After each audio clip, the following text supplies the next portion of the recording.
Hello friends, இன்றைக்கு கர்த்தர் நமக்கு கொடுத்திருக்கிற வாக்குத்தத்தமான வசனம் 1 பேதுரு 5:6. ஆகையால் ஏற்ற காலத்திலே தேவன் உங்களை உயர்த்தும்படிக்கு அவருடைய பலத்த கைக்குள் அடங்கியிருங்கள். ஃப்ரெண்ட்ஸ், நம்ம இப்போ இந்த வசனத்தின் மூலமாக ஒரு கதை கேட்டு தியானிக்கலாமா? ஜஸ்வினுக்கு சின்ன பையனாக இருக்கும்போது ஒரு ஆசை வந்துச்சு. தன்னுடைய அப்பா மாதிரி நல்லா பைக்கு, கார் எல்லாம் ஓட்டணும்னு ஆசை. அப்போ அவங்க அப்பா சொன்னாங்க, இங்கே பாரு தம்பி, உனக்கு கார் ஓட்டணுன்னா மீசை வளரணும், அதுக்கப்புறம்தான் நீ காரு, பைக்கு எல்லாம் ஓட்ட முடியும்னு சொன்னாங்க.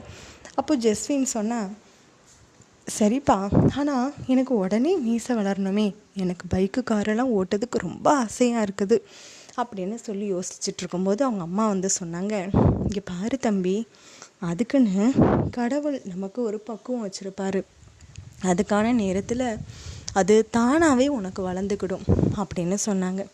சரிம்மா அப்படின்னு புரிஞ்சுக்கிட்டு கொஞ்ச நாட்களுக்கு அப்புறமா அவனுக்கு மீசை வளர ஆரம்பிச்சிச்சு. திரும்ப அவங்க அப்பாட்ட போய் கேட்டான், சரிப்பா, இப்போ நான் பெரிய பையன் ஆகிட்டேன், இங்கே பாருங்கள், எனக்கு மீசைலாம் வளர்ந்துருச்சு, இப்போ நான் கார் ஓட்டலாமா, பைக்கும் ஓட்டலாம்ல அப்படின்னு சொன்னதும் அவங்க அப்பா சொன்னாங்க, இல்லைப்பா, பைக்கு, காரு எல்லாம் உன்னுடைய சொந்த முயற்சியில் வாங்கு, அதுக்கப்புறமா நீ அதை ஓட்டலாம் அப்படின்னு சொன்னாங்க.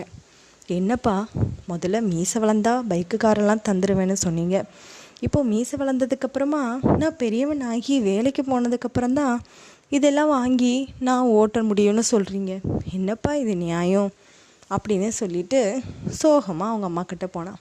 திரும்ப அவங்க அம்மா சொன்னாங்க, இங்கே பாருப்பா, வாழ்க்கையில் நம்ம உயர பறக்கணும்னு நினைக்கிறது ஒன்றும் தப்பு இல்லைப்பா, ஆனால் உடனே பறக்கணும்னு நினைக்கிறது பார்த்தியா, அதுதான் தவறு. எப்போவுமே அதுக்கான ஒரு நேரம் எல்லாத்துக்கும் இருக்கும். உடனே நீ இப்போது பைக்கு ஓட்டுறதுக்காக எடுத்துகிட்டு போனேன்னா ஹை ஸ்பீடில் போவேன், உன்னை அறியாமலேயே ஆட்டோமேட்டிக்காக இன்னமும் ஸ்பீடை ஏற்றுவேன், அப்போது உன்னுடைய காரியம் எப்படி இருக்கும்னு யோசித்து பார்த்தியா? அதனால தான் அப்பா சொல்கிறாங்க, இன்னும் நீ அழகாக பக்குவப்படணும், அதனால் கொஞ்சம் வெயிட் பண்ணுன்னு சொன்னாங்க. சரிம்மா, அப்பா சொன்ன மாதிரியே செய்வோன்னு சொல்லிட்டு நல்ல ஒரு வேலையில் போய் ஜாயின் பண்ணான். அவனுக்கு ரொம்ப அழகாக பிடிச்ச மாதிரியான ஒரு அழகாக வண்டி வாங்கிக்கிட்டான். அந்த வண்டியில் அழகான ஒரு கரெக்டான ஸ்பீடில் போனான். இதை பார்த்து அவங்க அப்பா சொன்னாங்க, பார்த்தியா, இப்போ தான் உனக்கான நேரம் கடவுள் கொடுத்துருக்காரு, இப்போ பாரு, நீ என்னோடய பைக்கையோ காரையோ ஓட்டும்போது அந்த அளவுக்கு உனக்கு சந்தோஷம் நிறைவாக இருக்காது, ஆனால் நீ இவ்வளவு நாளாக கடவுள்கிட்ட காத்திருந்து இதை பெற்றுக்கொள்ளும்போது பாரு, இவ்வளோ சந்தோஷமாக கரெக்டான ஒரு வேகத்தோடு நீ கிளம்பி போகிற, இதை பார்க்கும்போது எனக்கும் சந்தோஷம்தான்ப்பா அப்படின்னு சொன்னதும் அவங்க அம்மாவும் பக்கத்துலேயே இருந்து சிரிச்சுக்கிட்டு இருந்தாங்க.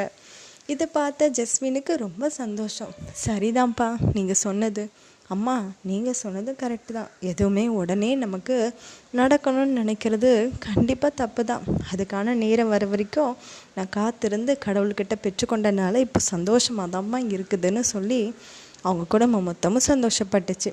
ஃப்ரெண்ட்ஸ், இந்த கதையை கேட்டிங்களா? இதே மாதிரி நாம் உடனே பெரிய பணக்காரன் ஆயிடணும், பெரிய லெவலில் நம்ம போயிடணும் அப்படின்னு நம்ம நினைக்கிறது அது ஒன்றும் தவறுலாம் கிடையாது. ஆனால் உடனே நம்ம நினைக்கிறதுலாம் நடக்கணும்னு நினைக்கிறது தான் தவறாக தோணும். அதனால் கர்த்தர் அதுக்குன்னு ஒவ்வொரு காலங்களை வச்சுருப்பார். அந்த காலம் வரைக்கும் நம்மளை உயர்த்துற வரைக்கும் அவருடைய பெரியதான ஒரு பலத்த கரங்களுக்குள்ளே நாம் அடங்கி இருக்க பழகுவோம். கண்டிப்பாக நாம் நினைக்கிறதுக்கும் அதிகமாக கர்த்தர் நமக்கு கிரியை செய்ய வல்லவராக இருக்கிறார். கர்த்தர் உங்களை ஆசீர்வதிப்பாராக. ஆமேன்.